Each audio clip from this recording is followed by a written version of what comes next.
Can you really build and brew a recipe using marshmallows? A beer recipe using marshmallows?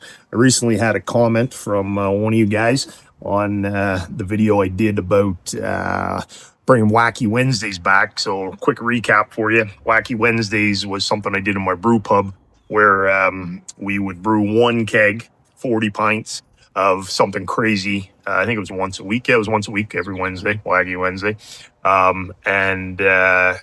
You can only buy it in-house, first 40 pints, then she was gone. We would have people lined up coming in to do this. We do Sour Patch Kids, just Mountain Dew. I forget, I think I called it Dolly Parton or something because the mountain in the Mountain Dew blonde ale.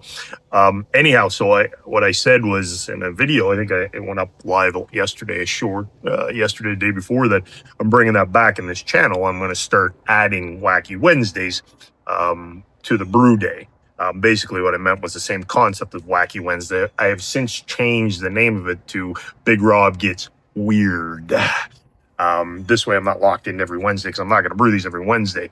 I do brew days every Friday, and I rotate through all grain, kits, partial mash, beyond beer, mead, seltzer, wine, and then we're going to include a Big Robb Gets Weird, which is basically the old Wacky Wednesday where we do something goofy and make a batch of beer with it. We're going to do 1 gallon BIABs, okay, for these Wacky Wednesdays. So this one, somebody commented and said that they had, I don't know, a ton of marshmallows, and what would I do? What would I recommend?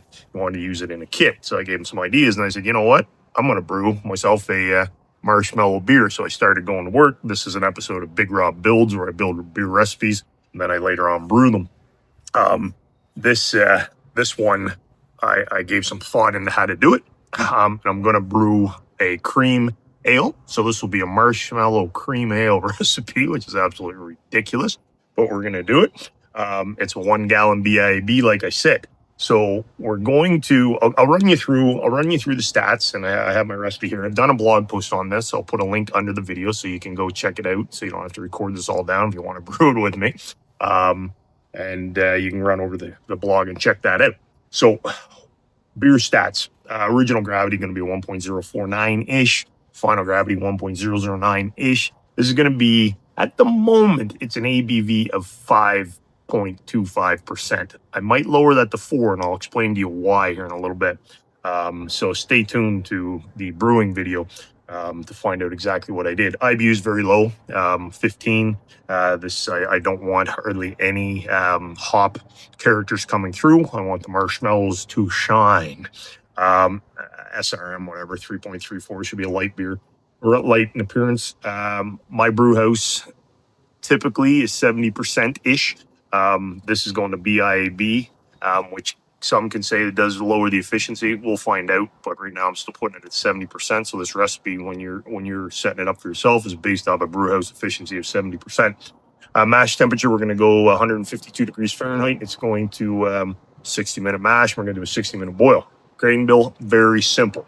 We're doing 2-row, so Canadian, American, whatever. I guess on my blog I put Canadian, doesn't matter. American 2-row, exact same. We're going right now with 1.5 pounds. Okay, I might lower that to, again, bring the ABV down to 4%, which I'll explain to you here in a second. I'm talking too much. I need a sip of the old beverage. 4 ounces of flaked corn, 1 ounce of carapils. The base beer is basically a light clean cream ale. Don't want a heavy malt bill, like I said, or aggressive hop getting in the way. If the marshmallows bring anything to the table, I want to be able to taste it.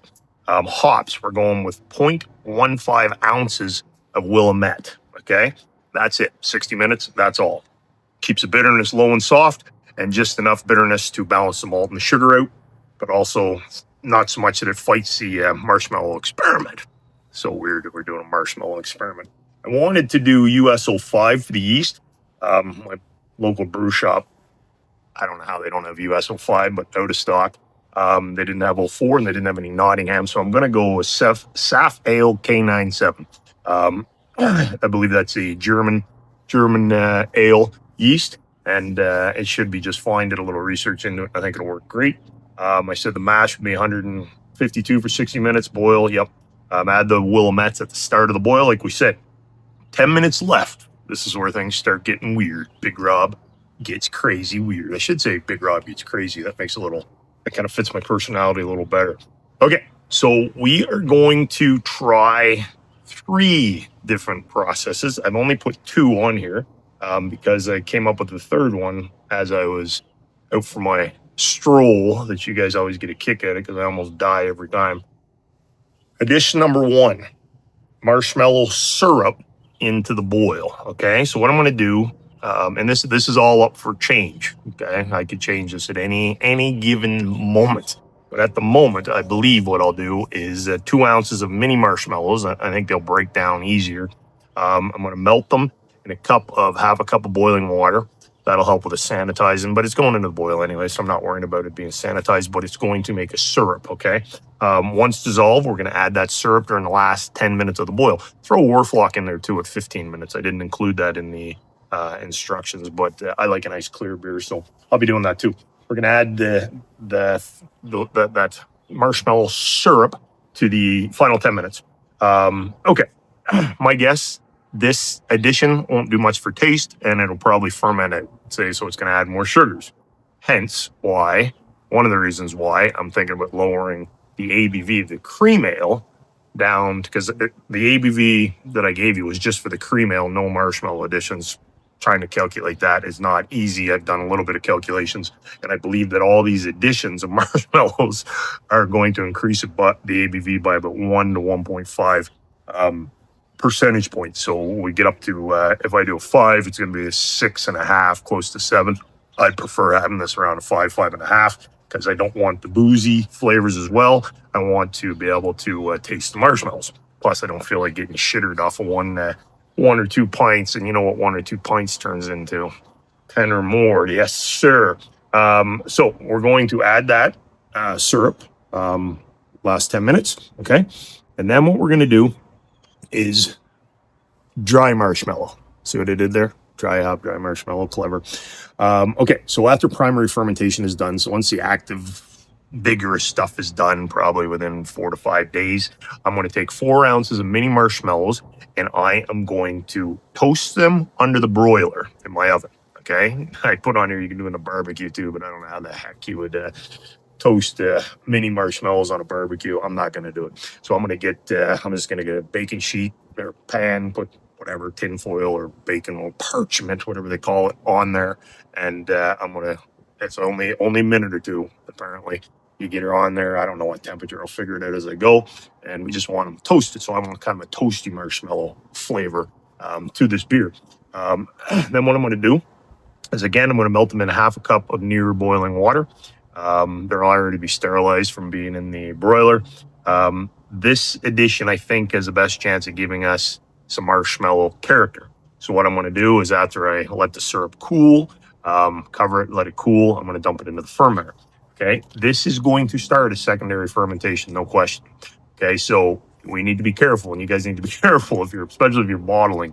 If you're following this, don't go and just let that sit for a day or 2 and then bottle it, or you're going to, in all likelihood, have massive bottle explosions, bottle bombs going off in your closet. No good. I will be kegging it, and the keg will be cold, so I'm not worried about that. However, I will bottle probably. No, I'm not kegging it. I'm not kidding. This is 1 ounce. So no, I'm bottling, baby. So I'm going to wait 5-7 days, and then I'll take some hydrometer readings over a couple days, make sure fermentation has stopped, okay?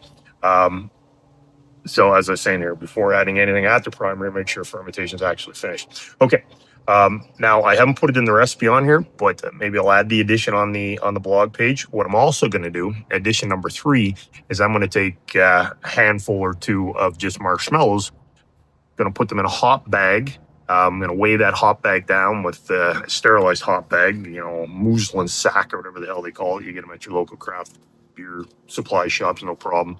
Mine just give them to me. And I'm going to fill those with the marshmallows. I'm going to weigh it down with a sterilized spoon or marble, and I'm going to drop it in.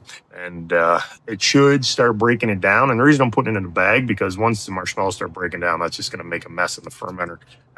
Might get all blocked up in the spigot or what have you. So I'm going to put it in. And I also want them sinking so that the wort, they get saturated with the wort.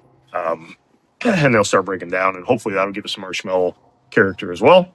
And that's it, guys. Packaging. Like I said, we're going to bottle this. I'll let it sit for at least a week or so bottling it, and that'll be it. So link will be under this video for the blog page, so you can go actually get the recipe. I'm hoping to brew it Friday. I've ordered my grains this morning. Today's Canada Day up here in Canada, so I know they're not doing jack shit there today. But hopefully I'll be able to get the grains tomorrow from them. I'll run and pick those up and we'll be good to go. If not, then I'm proceeding. I was planning on doing the West Coast. I'll be proceeding with the West Coast, and then we'll do the Marshmallow Cream Ale next week. What a ridiculous concept, but I appreciate the idea. And this is what I want. Give me some ideas, and on the Wacky Wednesdays, I'll design up a recipe. And they're not Wacky Wednesdays. Big Robb Gets Weird. I like Big Robb Gets Crazy. Let me know in the comments. Big Robb Gets Weird or Big Robb Gets Crazy. I kind of like Get Crazy, man. That kind of makes a little more sense for my personality, as I said. Anyway, subscribe to the channel so you get the update to the brew day. And if you're new to brewing, I do give away, link in the description, I'll give away it's a 7-day beginner brewers boot camp. And if you're into all grain or you're moving into all grain, I used to own a brew pub, and I give away my personal 5 best-selling beer recipes from the brew pub that I used to brew there. Link will be in the description. That's what I got, guys. Any questions, reach out. This should be an interesting one. Again, be sure to let me know what you want to see me brew next as far as Big Robb Gets Weird or Crazy. I want to hear it. Big Robb Gets Crazy or Big Robb Gets Weird. Let me know. Cheers, Big Robb. He's got some beers to get into now. It is Canada. It's a holiday up here, and I gotta get it into me. Yeah.